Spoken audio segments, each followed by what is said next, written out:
Hola ratistas, ¿qué tal están? Les doy la bienvenida a un nuevo episodio de La Resistencia. Aunque evidentemente esta semana también ocurrieron algunas cosas que podríamos analizar desde el feminismo radical, además del recuento de estas situaciones, quiero aprovechar este episodio para al final leerles parte de la traducción de una lectura de Marilyn Freire llamada Opresión, que trata precisamente de este tema tan central para las mujeres. En el escrito, Freire cuenta la diferencia entre opresión, discriminación y sufrimiento, cómo nos quieren quitar ese término y lo banalizan hasta que deja de significar algo relevante.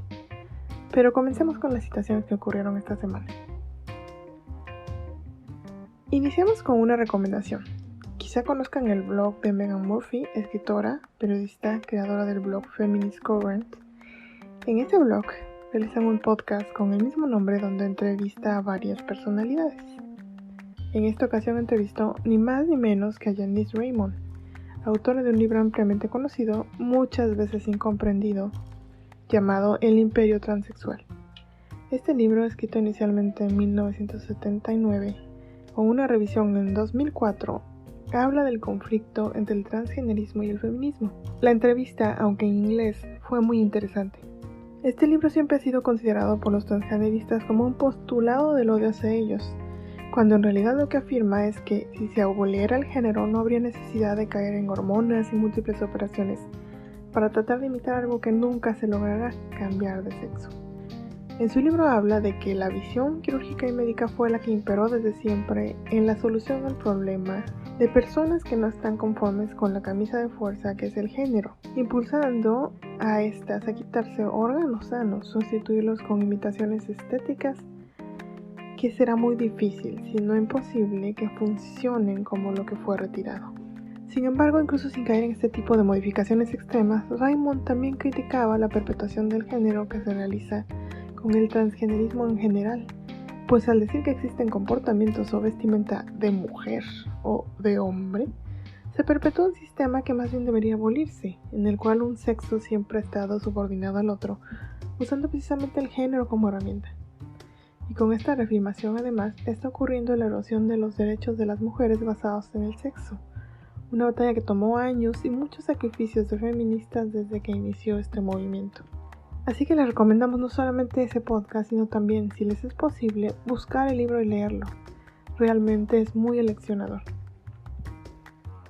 En otras cosas, en redes sociales se soltó una polémica ahora porque alguien tuvo la idea de ir a pedirle servicio de depilación a una clínica exclusivamente para mujeres, siendo transfemenino, es decir, hombre.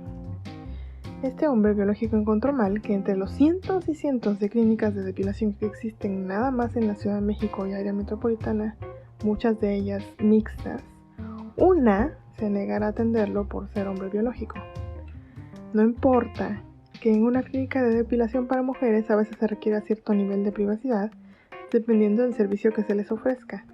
Esto a estas personas que se autodeclaran mujeres les importa muy poco, así como tampoco les preocupa el trabajo de quienes se ganan la vida de forma honesta y legítima. Por supuesto, en realidad muchas mujeres defendieron a las personas que básicamente fueron atacadas en su página de Facebook por el crimen de negarse a atender hombres. Y claro, se ganaron los insultos y las injurias de transactivistas que usaron los argumentos mentirosos y violentos de siempre. Como quienes dicen que el transgenerismo tiene base científica, o sea, aplican neurosexismo, una idea del siglo XIX. También hubo burlas de que la violencia y el acoso hacia las mujeres no es tan terrible como lo que viven ellos. Y esa violencia y acoso también incluye para ellos las violaciones. Y también hubo quienes ni siquiera escuchaban a trans que son críticos del género y saben que autodeclararse del otro sexo no te convierte en ello. Tampoco quisieron escuchar a trans que son críticos del género y saben que autodeclararse del otro sexo no te convierte en ello. Los espacios para mujeres y los deportes femeninos, entre otras cosas que están atacando con estas ideas, no tienen por qué ser pisoteados por personas que, más que preocuparse realmente por obtener derechos reales para los trans, no el inexistente derecho a depilarse, están concentrados en lanzar incluso amenazas de muerte contra quienes se les opone en alguna forma.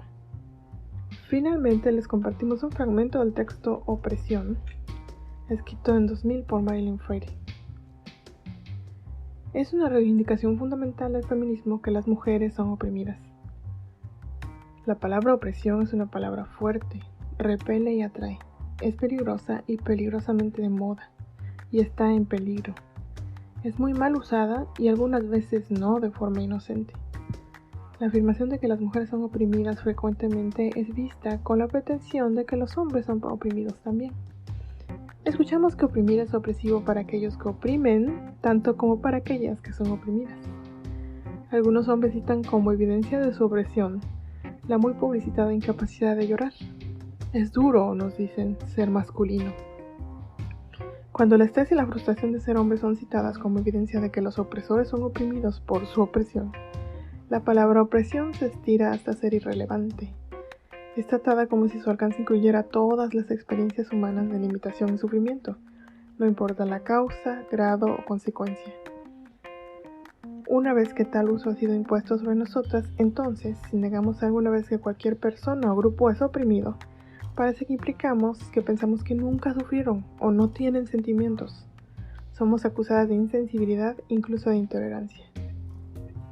Para las mujeres esta acusación es particularmente intimidante, ya que la sensibilidad es una de las pocas virtudes que se nos ha asignado.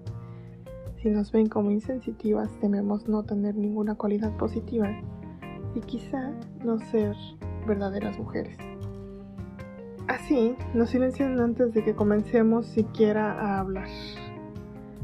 El nombre de nuestra situación, despojada de significado, y nuestros mecanismos de culpa nos hacen tropezar. Como podemos ver, amigas, esto nos están haciendo los bullies transactivistas todos los días. Algunas al grado de defender incluso sus peores amenazas y acciones. Ojalá un día nos despojemos de la culpa y de nuestra socialización a ser sensibles y alcemos todas nuestra voz.